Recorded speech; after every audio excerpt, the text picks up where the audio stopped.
sa Pilipinas. NBC Manila Broadcasting Company. DZRH, member, kapisanan ng mga broadcaster ng Pilipinas.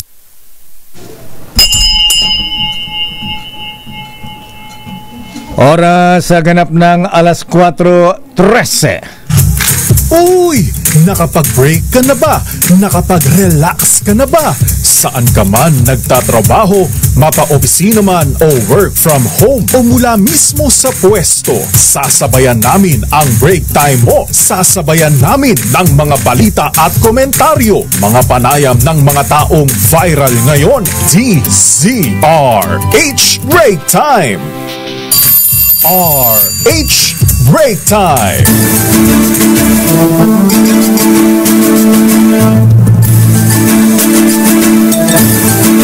Magandang hapon, Pilipinas. Ako po si Deo Macalma. Ako noon po, Thea Petro Corpuz. At narito na ang nakayanig na headlines ng ating mga balita. Ngayong araw ng Martes, 26 ng buwan ng Agosto. PNP Chief General Nicolas Torre III sinibak sa tungkulin. General Jose Melencio Nartates Jr. itinalaga bilang PNP Officer in Charge. DILG Secretary John Vic Remulla hugas kamay sa pagkakasibak kay General Torre, prerogative umano ng Pangulo. Sinibak na PNP Chief General Nicolas Torre III, posibleng bigyan ng mas mataas na posisyon. Totoo ba to? Ayon kay DILG Secretary John Vic Remulla, General Torre lumagpas sa kanyang otoridad kung kaya sinibak, ayon kay dating PNP Chief Senator Panfilo Lacson. Biglang natabunan yung issue ng flood control project. Huwag natin tatabunan lakay. Mga kontratista at opisyal na sangkot sa manumalyang flood control projects, posibleng arestuhin kapag hindi sila sumipot sa hearing sa Senado. Wow! Ayon po kay Senate President Chis Escudero. Malaalis guon na opisyal ng Philippine Coast Guard Auxiliary sinibak, kasadong ipa-deport. Isang Muslim preacher inambush sa Maguindanao del Sur, patay. 7 pang iba sugatan. Listahan ng mga abusado at pasaway na drivers kasadong isa publiko ng DOTR.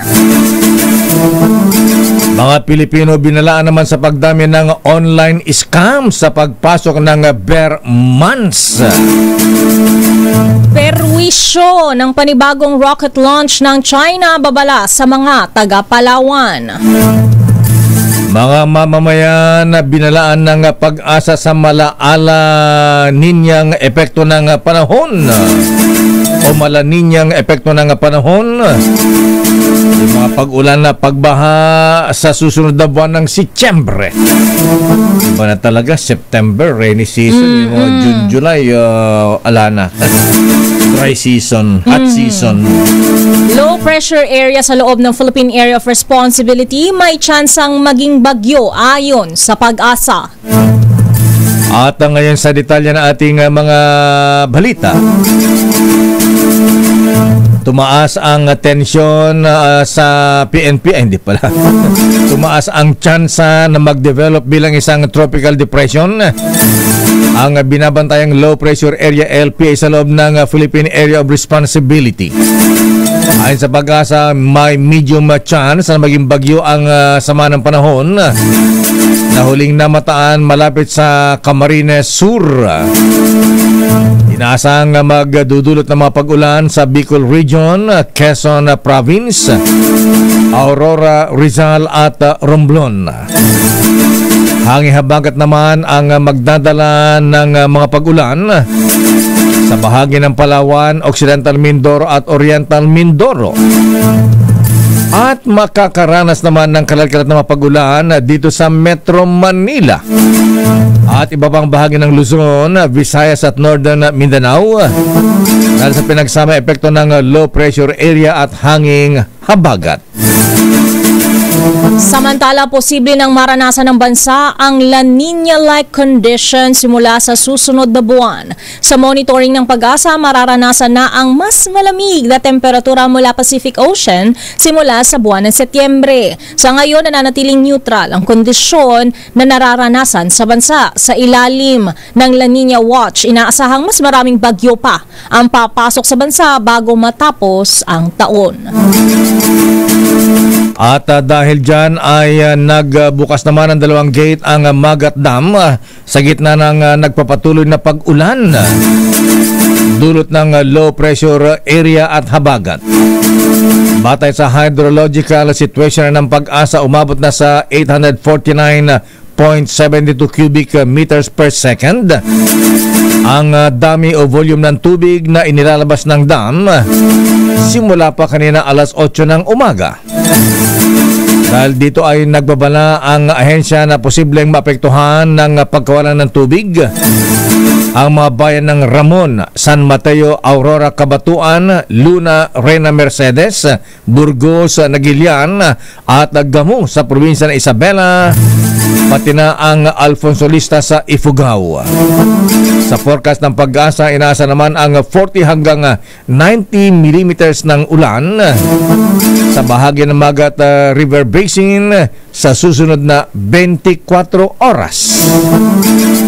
Samantala, kanselado ang ilang flights ngayong Martes, Agosto 26 dahil sa sama ng panahon ayon sa Civil Aviation Authority of the Philippines o CAAP.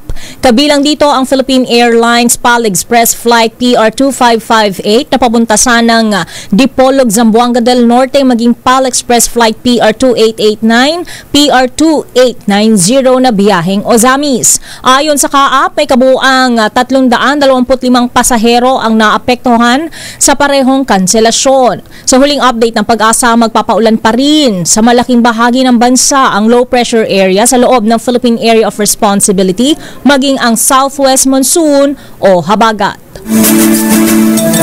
Samantala, tinamaan naman ng super typhoon at malakas na lindol ang Campo Crame mula sa Malacanang. Ito ay matapos ibagi sa pwesto ng Malacanang si PNP Chief General Nicolas Torre III. Batay sa sulat na pirmado ng Executive Secretary Lucas Bersamin, effective immediately ang pagsibak kay General Torre na may petsang August 25, 2025. Abay, kahapon pa pala ito, ha? Holiday. Wala namang ibinigay na madetalya ang Malacanang kung bakit sinibak sa tungkulin si General Torre. Samantala, itinalaga naman si John Jose Melencio Nartates Jr. nakapalit ni Torre bilang officer in charge ng PNP. Si General Nartates mula naman sa Ilocos Sur at miyembro ng Philippine Military Academy, PMA, Tanglaw Diwa Class of 1992. Nagsilbi rin siyang PNP Deputy Chief for Administration, ang ikalawang pinakamataas na posisyon sa PNP, at naging NCRP Regional Director at Director for Intelligence.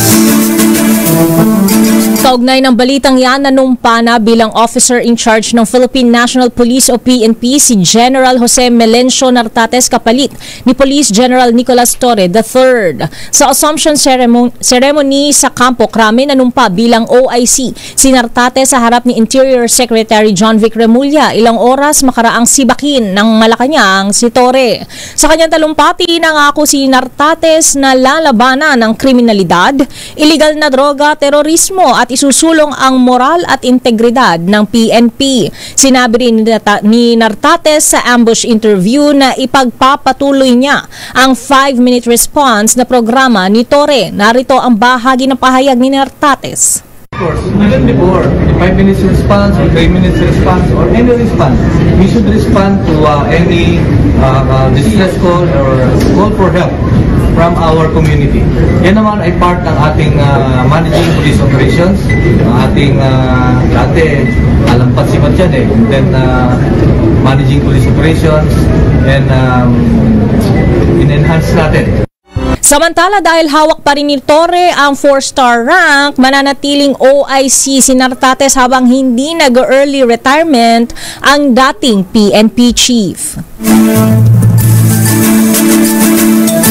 Si General Torre ilalagay yata sa Philippine Navy. Ayan. Floating status. Samantala, dumistansya si DILG Secretary John Vic Remulla sa ginoong pagsibak ng Malacanang kay General Nicolas Torre III bilang PNP chief. Ito'y matapos higit ng kalihim na ang pag-relieve sa tungkulin kay Torre ay prerogative ng Pangulong Ferdinand Bongbong Marcos Jr. bilang Commander-in-Chief. Ay kay Remulla, hindi rin siya nagrekomenda ng bagong PNP chief sa katauhan ng number 2 man ng PNP na si Lieutenant General Jose Melencio Nartates. Ganito ang paliwanag ni DILG Secretary John Vic Remulla. Check. RHTV. Si Nartates ang number 2 man ng PNP nang siya ay ilipat ni Torre sa Mindanao, subalit ang kautusan ay binawi ng NAPOLCOM. At nalaman din, ayan, at dahil sa issue yan ay nagkaroon ng hidwaan ang PNP Chief General Torre at Secretary John Vic Remulla. Samantala, posibleng italaga ni Pangulong Ferdinand Marcos Jr. sa ibang government position si dating PNP Chief General Nicolas Torre III matapos ang biglaang pagsibak sa kanya sa pwesto. Sa isang press conference bago ang Assumption of Command ceremony para sa bagong OIC ng PNP, kinumpirma ni Interior Secretary John Vic Remulla na nananatili ang tiwala ng Pangulo sa kakayahan at karanasan ni Torre. Ayon kay Remulla, nakikita ng Pangulo na maaari pa itong magamit sa ibang mahalagang tungkulin na makatutulong sa pag-unlad ng bansa. Narito ang pahayag ni Remulla. That will be taken by the NAPOLCOM. However, I was privy to a conversation that the President is considering him for another post in government, and we will know soon if General Torre will accept. Pinalitan si Torre ni Lieutenant General Jose Melencio Nartates Jr. na dati ay Deputy Chief for Administration ng PNP. Matatanda ang kamakailan ay tinangka ni Torre na i-reassign si Nartates sa Mindanao, ngunit hindi ito pinayagan ng National Police Commission.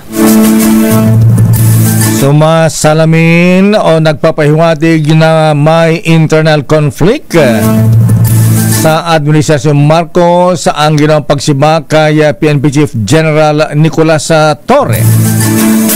Ito ang pananaw naman ni Congressman Antonio Tino ng ACA Teachers Party List. Anya, hindi man lamang ikinonsidera ang maganda nitong performance na 85 days lamang ang kanyang panunungkulan bilang PNP Chief sa kabila ng matinding ginawa ng general nung siya ay nadestino sa Mindanao nang arestuhin ang Pastor Apollo Kibuloy at ang dating Pangulong Duterte nang ito ay i-turn over sa International Criminal Court. Sabi ni Tino, ang patuloy na rigodon ay awayan sa PNP ay nagpapatunay sa lumalalang hidwaan sa Marcos administration. Sa panig naman ni Congresswoman Laila De Lima ng Liberal Party List, dapat may katanggap-tanggap na dahilan ang DILG kung bakit sinibak si General Torre, dahil kung wala, mali umano na politika lamang ang nasabing opisyal. Kinwestiyon naman ni Congressman Percy Sendanya ng Akbayan na Party List ang pagsibak kay Torre at sinasabing ang mga sangkot sa flood control project ang dapat inalis kaagad sa tungkulin at hindi ang PNP chief. Dahil sa pagkakasibak kay General Torre ay inaasa naman ang demoralization ng ilang opisyal at tauhan ng PNP. Samantala, iginiit ni Senator Panfilo Ping Lacson na kumilos ng lampas sa kanyang otoridad o acted beyond his authority si General Nicolas Torre III na nagresulta sa pagkakatanggal sa pwesto bilang PNP Chief. Ito'y dahil sa pag-relieve ni Torre sa kanyang second in command na si Police Lieutenant General Jose Melencio Nartates Jr. Ayon kay Lacson, ang pagtatalaga at pagtatanggal sa mga miyembro ng PNP Command Group ay dapat dumaan muna sa Pangulo o sa ex-officio chairman ng National Police Commission at sa kalihim ng Department of Interior and Local Government. Dagdag ni Lacson na nagsilbing hepe ng PNP mula 1999 hanggang 2001 kahit binigyan siya ni dating Pangulong Joseph Estrada ng otoridad na pamahalaan ng PNP, hindi niya ito ginamit para ibahin o iba-ibahin ang mga miyembro ng command group. Bukod dito, sinabi ni Lacson na ang pagkakasibak kay Torre ay sole prerogative o tanging karapatan ni Pangulong Ferdinand Marcos Jr.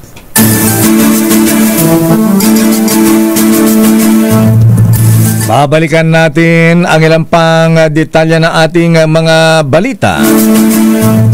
Samantala, mga kontratista at opisyal na sangkot sa mga maanumalyang flood control projects posibleng arestuhin kapag sila ay hindi sumipot sa hearing sa Senado. Yan naman ang banta ni Senate President Chis Escudero. Samantala, malaalis sa goon opisyal, isang Chinese national na naging miyembro at naging opisyal pa, Commodore o General ang katumbas na rank sa Philippine Coast Guard. Sinibak at inaasahang ipa-deport. Muslim preacher na inambus naman sa Maguindanao del Sur, patay. 7 iba pa sugatan. At mga kababayan, ayan ang publiko ay binabalaan po ngayong mahabigan sa pagdami ng online scam. Ngayon papasok na ang bear months. Ayan. Ingat-ingat po. Ayan. Good afternoon, sir. Ang detalye po na mabalitang yan sa ating pagbabalik sa ating palatuntunang break time. RH Break Time. Oras, Mr. Cecily, Mr. Michael is my guy. Magandang hapon sa mga taga Campo Crame. Ayan, Lieutenant Larry Francisco, ganap ng alas 4:30. Ang time check na ito. Standby sa ating mga reports, standby Let Narciso mula sa Malacanang. Ano ang paliwanag ng Pangulong Marcos? Bakit biglang sinibak ang PNP Chief General Torre? Standby Raymond at Paas. Naku, yung mga kontratista ng mga flood control projects aarestuhin kapag hindi sumipot sa hearing sa Senado. Standby Giselle Ricafort at Milky Rigunan. Samantala, ibinunyag ni First District Congressman Leandro Lebiste na umabot sa mahigit na 300 million pesos kada taon ang kickback o SOP mula sa proyekto ng Department of Public Works and Highways na nakalaan daw para sa mga kongresista ng unang distrito ng Batangas. Sinabi ni Lebiste na maaari umabot sa mahigit na 1 bilyon ang kabuang kickback sa loob lamang ng 3 taon. Ayon kay Lebiste, inalok siya ng ilang contractors ng 5% hanggang 10% mula sa kabuang 3.6 billion pesos na project sa kanyang distrito o katumbas ng 180 million pesos hanggang 360 million pesos. Ang pagbubulgar ni Congressman Lebiste ay kasunod ng tangkang panunuhol sa kanya ng 3 milyon sa pamagitan ni District Engineer Abelardo Calalo nakatumbas ng 3% mula sa 104 milyon na proyekto. Batay sa paliwanag ni Engineer Calalo, sinabi ni Leviste na walang tunay na bidding sa mga proyekto ng DPWH sa kanilang distrito sa Batangas. Pinangalanan na rin daw ni Calalo ang pinakamalaking kontraktor sa distrito ng Batangas at kung sino ang mga taong nagpasok at pumipili sa kanila para manalo sa bidding noong panahon ng dating kongresista. Samantala, naniniwala si Batangas 1st District Representative Leandro Leviste na may mas guilty pa sa umano'y korupsyon sa DPWH projects kaysa sa mga empleyado lamang ng ahensya gaya ng District Engineer. Sa press conference sa Batangas, nilinaw ni Leviste na dapat pa ring managot ang mga District Engineer na ginawa nilang katiwalian, pero nais lamang niyang ipaintindi sa publiko na maging ang mga ito ay may sinusunod na mas mataas na opisyal. Kaya kung magiging state witness anya ang mga ito, mapananagot ang mga talagang nakinabang sa korupsyon. Narito si Leviste. May mga mas guilty pa kaysa sa mga DPWH employees na ito. At para ma-achieve natin ang goal natin na mabawasan ang korupsyon hanggang wala ng korupsyon sa DPWH, hindi lang po dapat yung mga employees ng DPWH ang dapat nating hold to account. And I believe with the help of state witnesses, we can catch a bigger fish. Si Congressman Leandro Leviste, ang kongresistang anak ni Senator Loren Legarda. At standby sa ating mga reports. Bago ang mga reports mula sa Malacanang, Senado at Kongreso, nasa ating linya ang isa nating listener na si Jonathan Lima ng Las Piñas. Siya ay nagpadikit din ng sticker ng DZRH sa kanyang sasakyan. Kuya Jonathan, magandang hapon po sa inyo. Hello po, magandang hapon po lakay. Ayan na Kuya Jonathan, ano po ang inyong sasakyan na dinikitan po ng DZRH sticker? Noong anniversary. Aba, taxi. Wow. Ayan. Ano ang taxi ninyo? Nakatatlong basong lugaw, nakatigil ng lugaw. Aba, pambira. Bilang na bilang niya lakay. Yung experience niya, tatlong basong lugaw. Binigyan ka na ng sticker, nakatatlong lugaw ka pa, ha? Ayan. Masarap po ang lugaw ni... Masarap daw. Ayan. Anyway, Kuya Jonathan, ang tanong namin ayan, dahil kayo po ay avid listener ng DZRH at nadikitan ng DZRH sticker yung taxi, ang tanong po namin ano ang number 1 at kauna-unahing pila ng radyo sa Pilipinas? Siyempre po, DZRH 666. Ang galing mo talaga, Kuya, pati kilohertz. Ayan, kompleto, ha? Congratulations, Kuya Jonathan Liba ng Las Piñas. Ay pa, nanalo ng... Babati pa. Laki parang gusto maging DJ din ito, ha? Nanalo na, babati pa. O sige, go ahead, Kuya Jonathan. Binabati ko po yung asawa ko ngayon, nakikinig sa Joan Rose Liba, yung apo ko si Pia, si John. Ayan. Yung amigo ko si Robin Liquipon. Ano masasabi mo kay Mrs. nakikinig? Oo nga. Masesequester na ang premyo. Nakikinig po din niya ng drama. Ganun na. Wala bang I love you? Mahal, love you. Parang napilitan lang. Maraming salamat, Kuya Jonathan Liba ng Las Piñas. At ngayon sa detalye na, thank you po, Kuya. Interagency Council ng NDRRMC nagpulong. Sarap naman na inasang epekto ng masamang panahon ngayong araw balet o sa mga susunod na araw ngayong papasok ang bear months. Aris 14, Let Narciso, please come in. Miss Let. Lakay, Miss Thea, nagpulong nga kaninang umaga ang Interagency Council ng NDRRMC para sa gagawing pagtugon sa inaasahang epekto ng low pressure area at maging ng habagat sa iba't ibang bahagi ng bansa. Kaugnay nito ipinahahanda na ni DSWD Secretary Rex Gatchalian sa regional field offices ang mga kakailanganing tulong ng mga maaapektuhan. Sa Bagong Pilipinas ngayon, sinabi ni DSWD spokesperson Assistant Secretary Irene Dumlao na inatasan na rin ng kalihim ang kanilang teams na makipag-ugnayan sa mga lokal na pamahalaan para sa pre-positioning ng supplies. Tiniyak naman ni Dumlao na sapat ang stockpiles ng ahensya. Tuloy-tuloy rin ang repacking sa National Resource Operations Center para mapanatili ang 3 milyong national stockpiles ng family food packs. Alinsunod anya ito sa direktiba ni Pangulong Marcos na tiyaking walang magugutom sa panahon ng kalamidad. Ito si Let Narciso para sa DZRH. Yes, Sakay. Wala pang paliwanag ng ang Malacanang kung bakit sinibak ang PNP Chief General Torre. Ano ang dahilan? Wala palakay. Pagkatapos ng anunsyo kanina na sinibak na nga si General Torre, wala nang impormasyon na nanggaling sa palasyo, Lakay. May plano bang ilipat sa ibang posisyon ang General Torre? Si General Torre? Yung binanggit Lakay ni DILG Secretary John Vic Remulla kanina, pero wala pa rin kumpirmasyon mula sa Malacanang. Ayan, wala bang katotohanan yung mga balita na ililipat sa DPWH? Baka sa DPWH. Hahabulin ang mga... Oo, nabanggit yung DPWH, nabanggit yung NBI, pero sa ngayon, wala palakay. Ayan, okay. So, yan naabangan natin.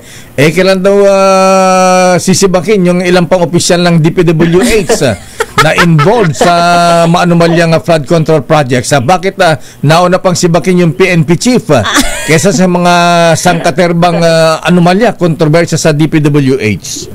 Oo nga, Lakay. Yan din yung inaabangan pa sa ngayon. Pero wala pa rin informasyon, Lakay. Maging dun sa kung may nakasuhan na ba o sino mga kakasuhan, Lakay. Okay, abangan natin yan. At medyo nakapagtataka. Ayan, kung bakit wala man lang paliwanag ang Malacanang, ang Pangulong Marcos sa pagsibaka kay PNP Chief General Torre. One sentence lang, Lakay. Mislet Okay nga, Rod. Ano? Lakay. Yun lang talaga. Yung lumabas na informasyon, Lakay. Yung papel ng pagsiba kay General Torre na kinumpirma ni Executive Secretary Lucas Bersamin at wala nang iba pa. Ayan, naabangan natin kung totoo bang demoralized na ang ilang opisyal at tao ng PNP dahil sa pagsibak kay General Torre na itinuturo naman nilang maganda ang performance ayan, bilang hepe ng PNP.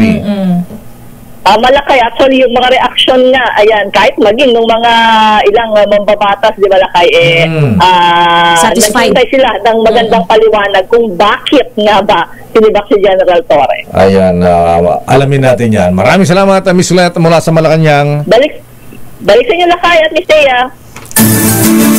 At mula sa Malacanang, dumako naman tayo sa Senado, Miss Thea. Mga kontratista ng mga flood control project ipaaresto kung hindi sisipot sa susunod na investigasyon ng Senado. Ayon yan kay Senate President Cheese Escudero. I-detalye mo balitang yan. RH28 Raymond Paas. Raymond.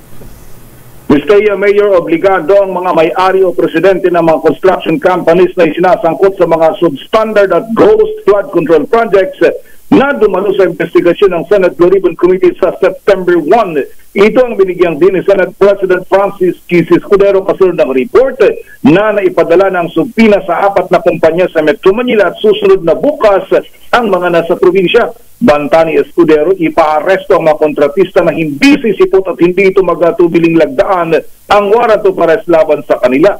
Sabi ng Pangulo ng Senado, alam na makaukulang ng negosyante at kanilang mga abogado nang hindi susunod sa subpina ay maaaring ipaaresto. Narapat lamang na humarap ang mga ito pang ipaliwanag ang kanilang panig laban sa akusasyon na may mga substandard o kaya ay meron silang ghost flood control projects. Narito si Senate President Cheese Escudero. Sundin ang kautusan ng Senado under pain of arrest. Ang proseso ng Senado ay susundan at susunurin namin sino man ang nababanggit doon.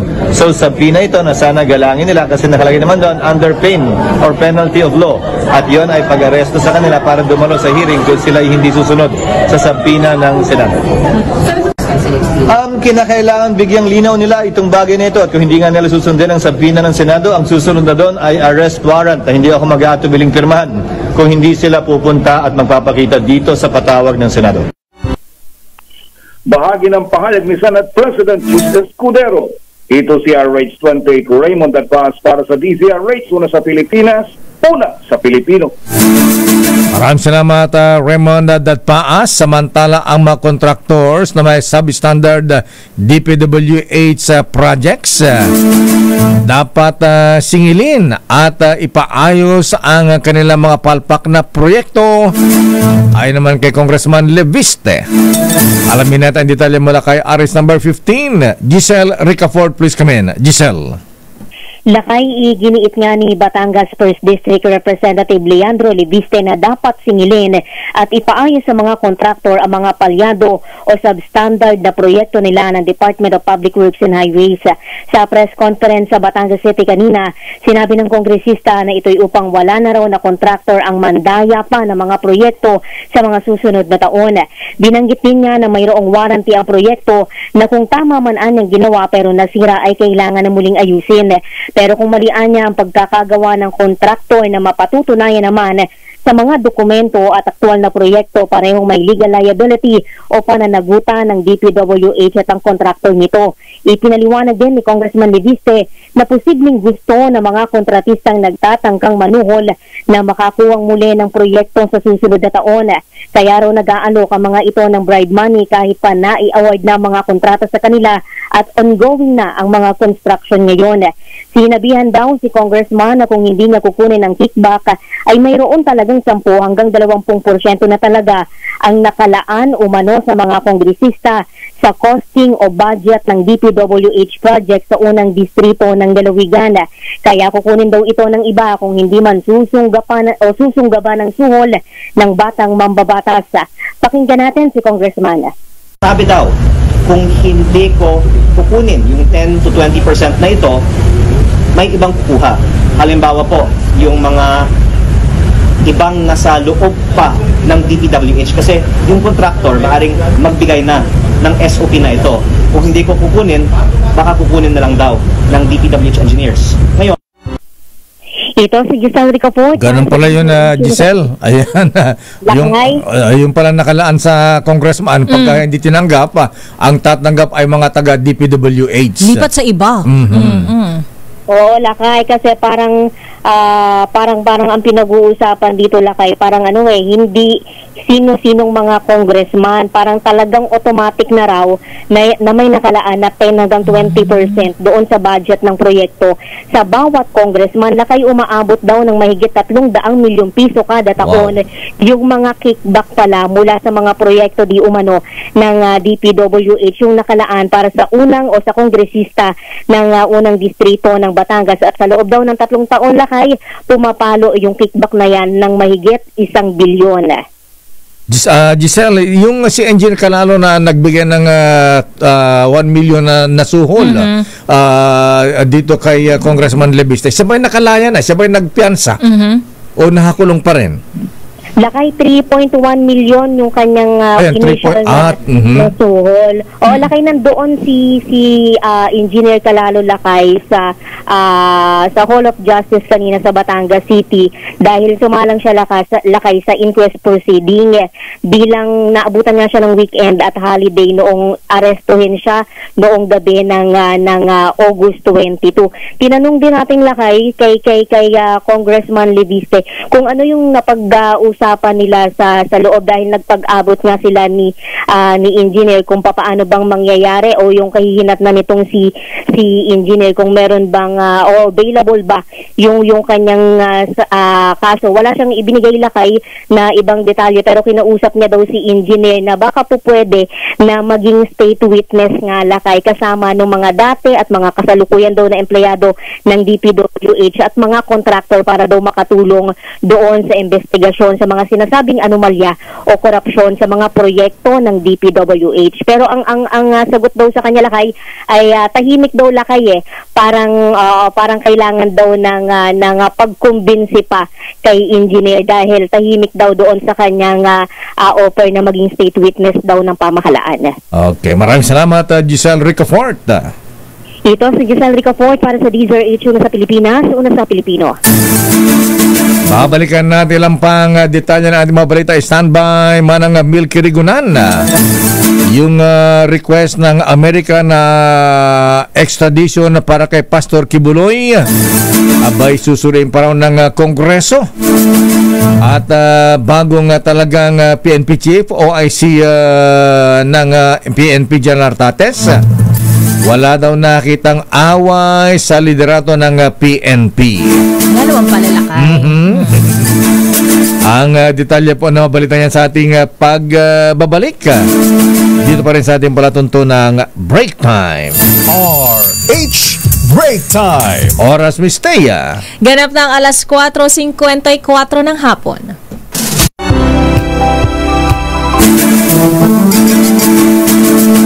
Bago ang ating mga reports, abay bati mo natin ng happy birthday. Si Kuyang Toto Contrevida at of course ang aming president sa Manila Broadcasting Company at the KBP, Mr. Roberto Junnic daw. Happy birthday, bossing! Labang paramdam si Boss Junnic. Oo nga eh. Waiting pa tayo lakay. At happy birthday din kay Romera Pili at Feby Gambalan. Oy, mga brethren, mga nobles, ha? Ayan, si Kuyang Toto Contrevida ng Montalban Lands. Birthday din niya ngayon. At si Dirk Angelo Sim, ayan. Binabati ni Lolo Bishop Ephraim Fautagana, Evelyn Bautista Caballero, happy birthday. At Dr. Ares Abes ng Sigma Con Ratbo Fraternity. Ano na kayo? Sigma Con Ratbo Fraternity ng UP College of Veterinary Medicine. Ayan. Takot naman yan. So, ano na yan? Kakaiba yung frat nila, ano ha? At happy birthday din kay, parang Danny Tordesillas ng DOTR. Ayan. Happy birthday. Binabati ng mga Anito Boys at Halina Boys. At happy 62nd anniversary sa mga members ng Gamma Epsilon International Fraternity mula sa kanilang National President, Venerable Rainer Lorenzo at Dado Melegrito. Batiin ko na rin lakay yung mga nakatutok sa atin mula sa UI Dental Clinic Group, sila Miss Helen at Miss Isa. We'll visit you soon. At binabati natin si Romel Cabanela at Noble Hill Nonong Barcarse. Samantala, balikan natin ang mga report sa Kamara. Susuriin ng extradition request ng Amerika kaya Pastor Apollo Kibuloy na nakulong pa rin hanggang sa ngayon sa Pasig City Jail. Arrest number 12, Milky Regunan. Plus kami, Manang Milky. Lakayateya, imbestigahan ng House Committee on Justice ang report na may request ng Amerika para sa extradition ni Pastor Apollo Kibuloy, leader ng Kingdom of Jesus Christ. Ito ay tugon sa apela ni Representative Percy Sandanya na akbayan party list na kailangan linawin ng proseso ng pagtanggap, pagsusuri at pag-aksyon ng Pilipinas sa mga extradition requests. Sabi ni Sandanya, sa pamagitan nito magiging transparent ang mahakbang ng pamahalaan at matukoy kung mayroong kakulangan sa mga umiiral na batas at kasunduan. Linaw ni Batangas Representative Jervil Luistro, chairperson ng House Committee on Justice, ang umiiral na batas sa extradition ay tratado sa pagitan ng Pilipinas at Amerika na pinagtibay noon pang 1977, kaya kailangan na itong maamyendahan. Ilan sa maikukonsidera ng komite ay ang mga sumusunod. Kung maaari bang hingi ng US ang extradition ng isang akusado na may nakabingbintang kaso dito sa Pilipinas. Timeline sa pagtanggap, pagpasa at paghahain ng petition for extradition mula DFA, DOJ sa korte. Sinong korte ang didinig sa hiling extradition at papaano daw ang regulasyon sa pagpili ng temporary surrender o deferred surrender at kung ano ang mangyayari kung mahatulan na akusado ng parehong korte dito sa Pilipinas maging sa Amerika. Ako si Milky Regunan, nagulat para sa DCRH, una sa Pilipinas, una sa Pilipino. Maraming salamat Manong Milky. Samantala, PNP OIC General Nartates, walang nakikitang away sa liderato ng PNP. Pero parang wala kumukuha ng reaksyon ni General Torre Lakay. Diba sa pagiging paglipat niya? Actually, tinatawagan natin kanina pero ayaw mo nang magsalita. Ayan. Pati ang PNP spokesperson na si General Gina Fajardo. Ayan. Quiet muna sila. Notok muna sila. Itatay mo ang balitang yan, RH52, Edniel Parrosa. Edniel. Bagong talagang officer in charge ng Philippine National Police na walang sigalot sa hanay ng pulisya. Kasunod ng pagpapalit ng liderato sa Campo Crame. Ayon kay Police Lieutenant General Jose Melencio Nartates Jr., dynamic na organisasyon ng PNP na marunong sumunod sa order at napapailaliman ng kaukulang mga polisiya. Maugunitang kabilang sa mga dahilan ng biglaang pagsibak sa sunundan nito rin na si Police General Nicolas Torre III ay ang hindi nito pagsunod sa order ng National Police Commission. Hindi man diretsang binanggit ni Interior Secretary John Vic Remulla. Sinabi naman niyang mas nais si Pangulong Bongbong Marcos na igalang ang institusyon ng NAPOLCOM. Tumutukoy ang issue sa pagbaliktad ng NAPOLCOM sa utos na malasahan ni Torre na nagtatapon kay Nartates sa Area Police Command ng Western Mindanao kapalit ni Police Lieutenant General Bernard Banac bilang Deputy Chief for Administration. Sa ambush interview, inamin ni Nartates na hindi pa sila nagkakausap ni Torre makaraang italaga siyang OIC ng PNP.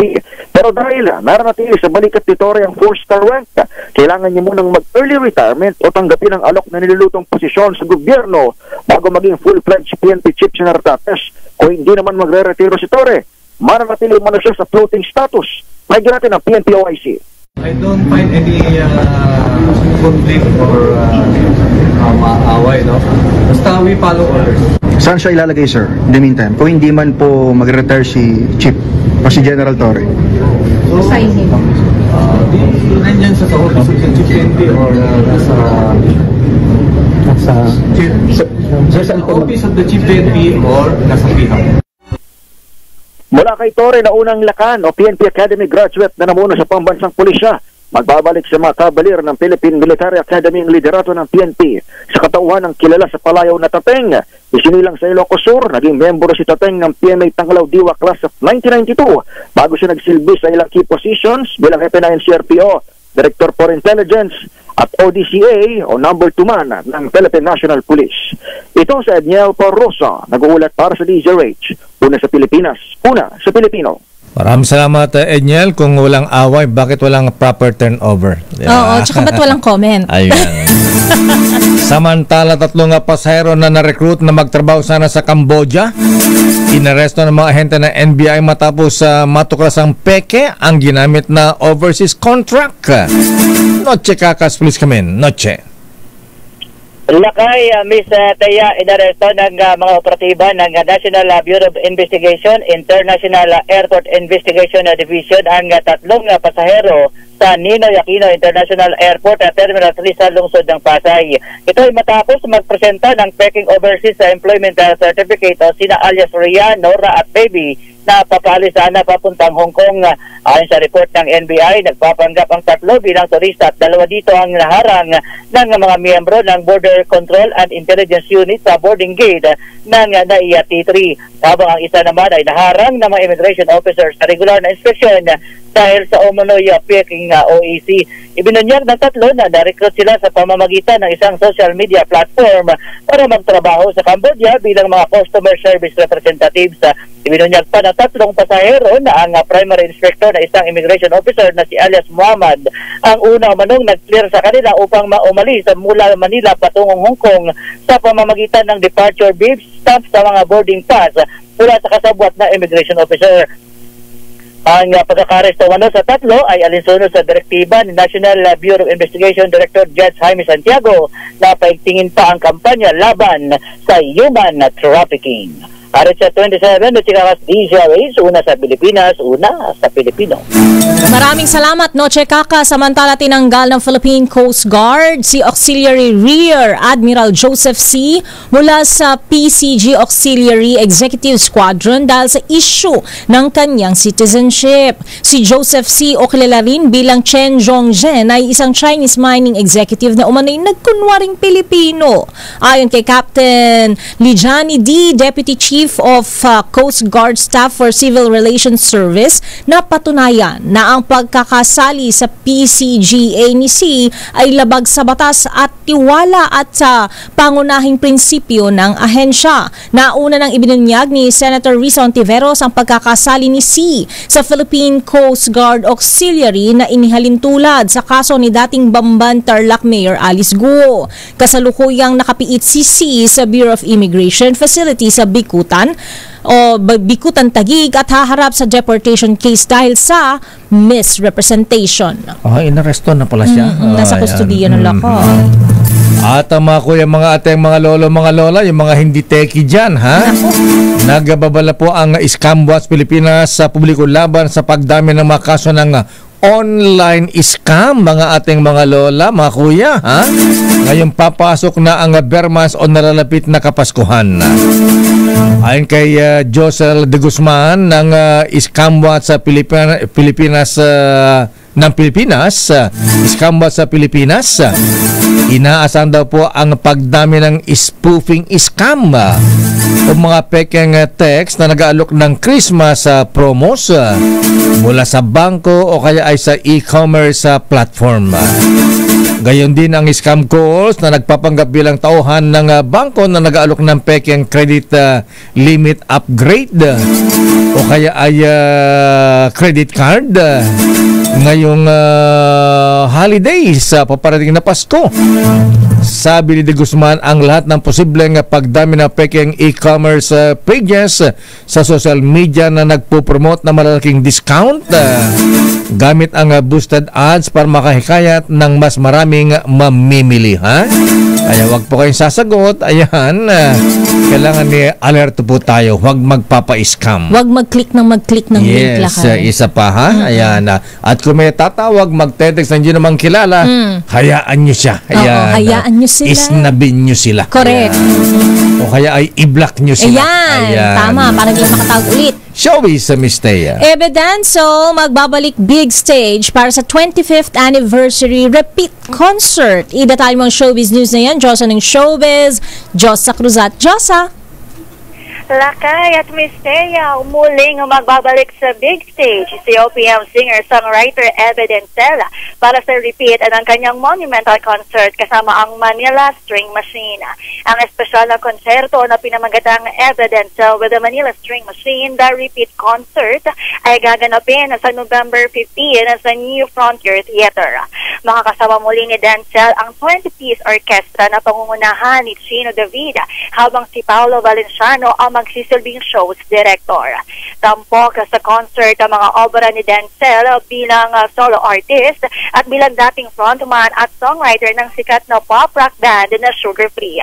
Ayon kay Dancel, gusto niya magbigay ng set list na balanse sa nostalgia at bagong tugtugin. Mga paborito ng fans mula sa Sugar Free catalog at ilan sa kanyang mga bagong kanta na maririnig sa orchestra. Nagsisimula ang ticket selling para sa concert sa August 30 alas 12 ng tanghali sa Ticketnet Online at sa lahat ng authorized Ticketnet outlets nationwide. Para sa Break Time Showbiz, ito si Josa Cruzat nag-uulat para sa DZRH. Una sa Pilipinas, una sa Pilipino.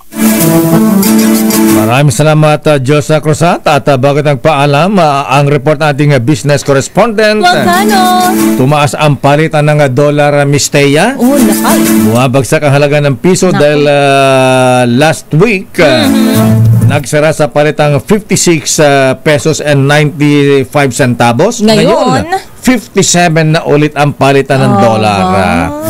Ayon sa ating business correspondent, Mr. Michael Ismaygay, nagsara ang palitan sa dolyar ngayon sa halagang 57 pesos and 7 centavos. 57.07. At yan ang kaba natin palatunto ng break time.